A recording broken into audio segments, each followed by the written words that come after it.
معاذ بن جبل رضی اللہ عنہ کہتے ہیں کہ ایک صبح رسول اللہ صلی اللہ علیہ وسلم نے ہمیں نماز پڑھانے سے روکے رکھا، یہاں تک کہ قریب تھا کہ ہم سورج کی ٹکیا کو دیکھ لیں۔ پھر آپ تیزی سے حجرے سے باہر تشریف لائے، لوگوں کو نماز کھڑی کرنے کے لیے بلایا۔ آپ نے نماز پڑھائی اور نماز مختصر کی۔ پھر جب آپ نے سلام پھیرا تو آواز دے کر لوگوں کو اپنے قریب بلایا، فرمایا اپنی اپنی جگہ پر بیٹھ جاؤ۔ پھر آپ ہماری طرف متوجہ ہوئے۔ آپ نے فرمایا میں آپ حضرات کو بتاؤں گا کہ فجر میں بروقت مجھے تم لوگوں کے پاس مسجد میں پہنچنے سے کس چیز نے روک لیا؟ میں رات میں اٹھا، وضو کیا، تہجد کی نماز پڑھی، جتنی بھی میرے نام لکھی گئی تھی، پھر میں نماز میں اونگنے لگا، یہاں تک کہ مجھے گہری نیند آ گئی۔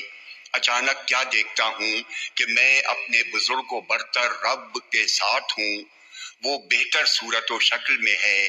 اس نے کہا اے محمد، میں نے کہا میرے رب میں حاضر ہوں۔ اس نے کہا فرشتوں کی اونچے مرتبے والی جماعت کس بات پر جھگڑ رہی ہے؟ میں نے عرض کیا رب کریم میں نہیں جانتا۔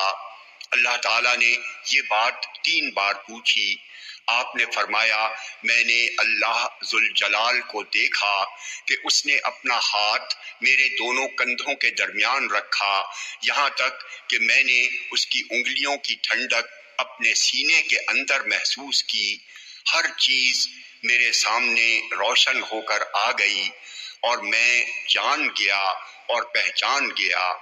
پھر اللہ عز و جل نے فرمایا اے محمد، میں نے کہا رب میں حاضر ہوں۔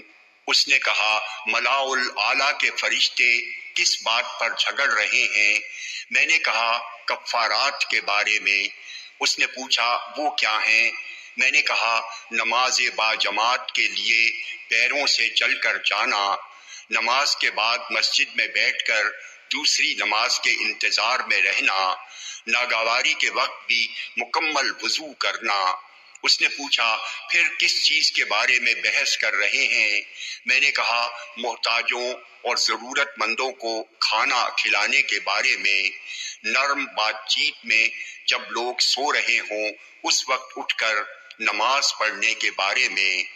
رب کریم نے فرمایا مانگو اور مانگتے وقت کہو اے اللہ میں تجھ سے بھلے کاموں کے کرنے اور منکرات ناپسندیدہ کاموں سے بچنے کی توفیق طلب کرتا ہوں، اور مساکین سے محبت کرنا چاہتا ہوں، اور چاہتا ہوں کہ تو مجھے معاف کر دے اور مجھ پر رحم فرما۔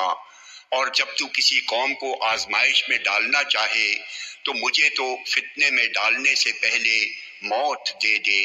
میں تجھ سے اور اس شخص سے جو تجھ سے محبت کرتا ہو محبت کرنے کی توفیق طلب کرتا ہوں، اور تجھ سے ایسے کام کرنے کی توفیق چاہتا ہوں جو کام تیری محبت کے حصول کا سبب بنے۔ رسول اللہ صلی اللہ علیہ وسلم نے فرمایا یہ حق ہے، اسے پڑھو، یاد کرو اور دوسروں کو پڑھاؤ سکھاؤ۔ جامع ترمذی حدیث نمبر 3235، یہ حدیث صحیح ہے۔